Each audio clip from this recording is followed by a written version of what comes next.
Nagpalitan kami nun kasi yung sasakyan, yung Fortuner nito, yung sasakyan ko, nandun kami sa Alabang nun, time na yun.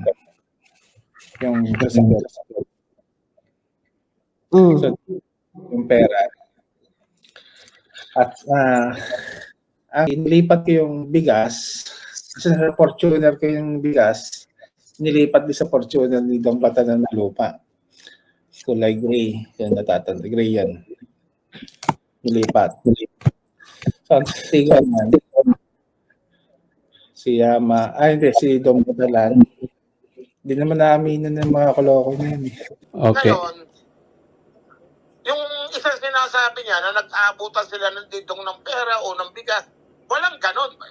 Pangyayari ba naman yun? Wala pa siya dito sa Pilipinas. Ang testigo ko dyan si yung Romy Diaz. Oo.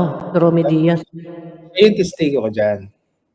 Sir Alpha, kasi yung nandun siya ng time na yon, yung si Romy Diaz.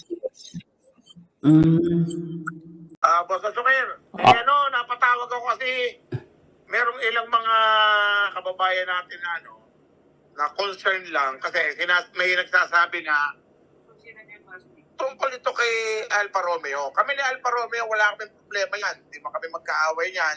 Actually, nung umalis na siya kay Kulao, nag-ano na kami, kumbaga peace na. Kaya lang, ngayon, nababalitaan ko na ginagamit niya yung pangalan ko na nagkita daw kami, umuwi siya ng Pilipinas.